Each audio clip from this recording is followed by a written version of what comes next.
Railway station पर भूतों की बारात। एक रामपुर नाम का गांव था। गांव से कुछ ही दूरी पर एक भूतिया रेलवे स्टेशन था। गांव के लोगों का उस रेलवे स्टेशन से आना जाना तो क्या, उसके आसपास भी भटकते नहीं थे, क्योंकि उनका मानना था कि उस रेलवे स्टेशन पर भूत रहते हैं। हर अमावस्या की रात उस भूतिया रेलवे स्टेशन से भूतों की बारात निकलती है, वह भी पूरे गाजे बाजे के साथ। बारात में एक भूतिया दूल्हा अपनी पूरी पलटन के साथ गांव में आता है और एक जवान लड़की को अपने साथ ले जाता है। आज फिर वही मनूस अमावस्या की काली रात आ गई। घर में एक जवान बेटी है, कैसे मैं उसकी रक्षा करूं? घबराने की कोई जरूरत नहीं है। मैंने घर के सभी खिड़की दरवाजे बंद कर दिए हैं। कोई भी दरवाजा खटखटाएगा तो खोलना मत। आज हम में से कोई भी पूरा रात नहीं सोएगा।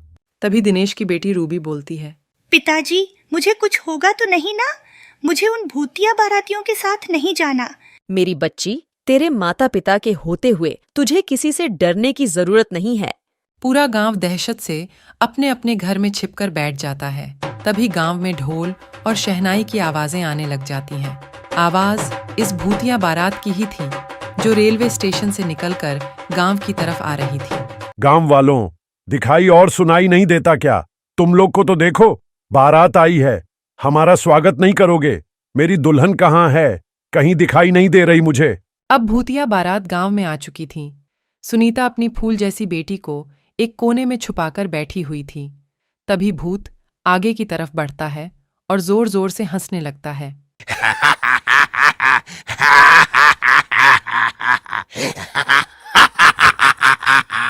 आज तो मेरी शादी है, बिना दुल्हन लिए मैं यहां से जाने वाला नहीं हूं। तुम गांव वाले मेरी दुल्हन को साथ विदा करते हो, या मैं खुद तुम्हारे मातम के साथ उसे अपने साथ ले जाऊं?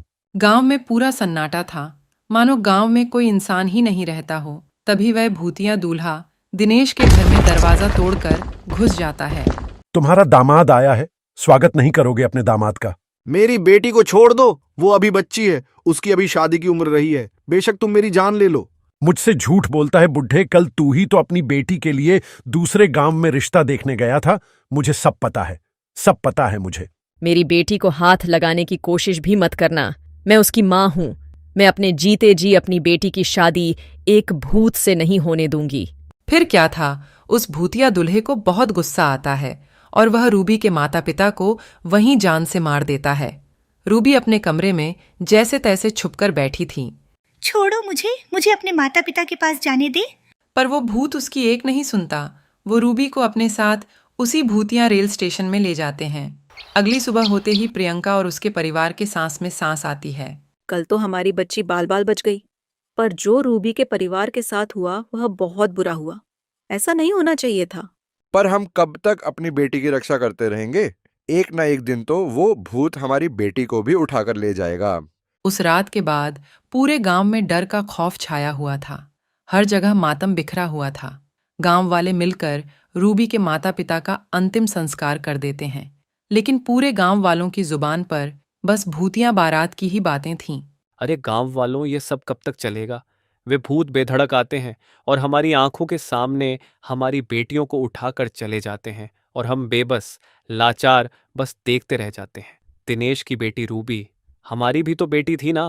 बिल्कुल सही कह रहे हो। इस गांव की हर एक बेटी तो हमारी बेटी जैसी ही है।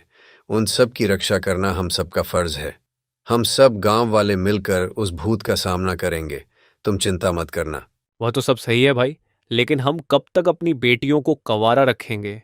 जिसकी भी बेटी जवान और शादी के लायक होती है, पता नहीं कैसे उस भूत को पता चल जाता है और वह उसे उठा के अपने साथ ले जाता है। मेरी बेटी भी है और उसकी भी अब शादी होने वाली है। मैं कैसे अपने कलेजे के टुकड़े को उस भूत के हवाले कर दूं? अगले दिन पूरा गांव मुकेश की बेटी प्रियंका के शादी में लगा था। एक तरफ सजावट तो दूसरी तरफ मिठाइयां बन रही थीं। अब फेरों का समय था। दूल्हा दुल्हन मंडप में बैठे हुए थे कि तभी अचानक रेलवे स्टेशन से भूतिया बारात गांव की तरफ आ जाती है। सभी गांव वाले भूतों को देखकर अपने अपने घरों में छिप जाते हैं। अरे गांव वालों, तुम सबने तो मेरा साथ देने का वादा किया था ना? और कहा था कि हम इन भूतों का मुकाबला करेंगे। अब क्या हुआ तुम्हारे वादे का? तभी मुकेश की बेटी प्रियंका और पत्नी शोभा भी वहां आ जाती हैं। तुम्हारा यह साहस कि मेरे बिना तुम अपनी बेटी की शादी करने चले थे। जैसे ही भूत प्रियंका के माता पिता को मारने वाला होता है कि तभी प्रियंका उसी भूतिया दूल्हे के सामने आ जाती है और कहती है, आप मेरे माँ बापूजी को मत मारिए। अच्छा छोड़ दूं, इसे मैं बस एक ही शर्त पर छोड़ूंगा, अगर तुम मेरे से शादी करोगी। नहीं नहीं मेरी बच्ची, शादी के लिए तू हाँ मत करियो। तेरी शादी से अच्छा है कि यह भूत हमारी जान ले ले। माँ पिताजी, अगर इस भूत से शादी करने से आप दोनों की जान बचती है तो मैं यह शादी जरूर करूंगी। यह कहते ही भूतिया दुल्हा अपने बैंड बाजी के साथ प्रियंका को अपने साथ भूतिया रेलवे स्टेशन की ओर ले जाने लगता है। रुक जा मेरी बेटी, तू ऐसा मत कर। किसी गांव वाले की हिम्मत नहीं होती कि उस भूतिया बारात का सामना कर सके, क्योंकि उस बारात में एक से बढ़कर एक खूंखार भूत और चुड़ैल मौजूद थे। वहीं प्रकाश नाम का व्यक्ति अभी हाल ही में गांव में आया था और यह सब देखकर वह कहता है, ये ठीक नहीं किया हम सब ने। मेरी भी एक बहन है और उसकी भी उम्र शादी के लायक हो गई है। क्या उस प्रियंका की जगह मेरी बहन होती तब भी ऐसा ही करते हम लोग। गांव की बेटियों को हम यूं ही उन भूतिया बारातियों के हवाले करते आ रहे हैं, कल को मेरी सरिता का नंबर ना हो। भैया भाभी, मुझे बहुत डर लग रहा है। आए दिन इन भूतों का खौफ बढ़ता ही जा रहा है। दुल्हन का वह सुहाग का जोड़ा उनके मौत के जोड़े में तब्दील होता जा रहा है। बहन तू चिंता मत कर, मैं इसका समाधान जरूर निकालूंगा और तेरे साथ साथ इन गांव वालों को भी इन भूतिया बारातियों से मुक्त कराऊंगा। इसके बाद प्रकाश जंगल में एक तपस्वी तांत्रिक के पास जाते हैं और उनके पास पहुंचकर अपने गांव का हाल बताता है। बेटा, मैं देख पा रहा हूं कि तुम्हारे गांव पर एक श्रापित भूतिया बारात का साया है और उस भूतिया बारात से छुटकारा पाने के लिए मेरे कहे अनुसार नियमों का पालन करना होगा। जी तांत्रिक बाबा। इसके बाद वो तांत्रिक प्रकाश को समाधान और नियम बताते हुए एक गंगा जल की बोतल देते हैं और कहते हैं, जा बच्चा, तेरे और तेरे गांव वालों का कल्याण हो। जिसके बाद प्रकाश गंगा जल लेकर गांव आ जाता है और सभी गांव वाले से कहता है, सुनिए गांव वालों, इस भूतिया बारात से छुटकारा पाने का एक उपाय मुझे मिल चुका है, लेकिन इस काम को पूरा करने के लिए मुझे आप सबका साथ चाहिए होगा। हम सब तुम्हारा साथ देंगे, बताओ क्या करना है। बस आप सब एक काम कीजिए कि आज की रात शादी का प्रबंध कीजिए, बाकी सब मैं संभाल लूंगा। प्रकाश के ऐसा कहते ही पूरा गांव शादी की तैयारी में लग गया और ऐसे ही अब रात हो चली थी और शादी की बात उन भूतिया बारात को भी पता चल गई थी, जिसके बाद वो भूतिया बारात बैंड बाजे के साथ गांव में आ खड़ी हुई। कहाँ है मेरी दुल्हन? बताओ कहाँ है मेरी दुल्हन? भूतिया दूल्हा मंडप में एक दुल्हन को देखता है और उसे अपने साथ भूतिया रेलवे स्टेशन के अंदर एक पुरानी सी ट्रेन के डिब्बे में लेकर चला जाता है, जहां पर बहुत सारे कंकाल ही कंकाल पड़े हुए थे। तभी वह दुल्हन घूंघट उठाते हुए कहता है, ये रही तुम्हारी दुल्हन, कर लो अब शादी। धोखा, धोखा हुआ है मेरे साथ, धोखा।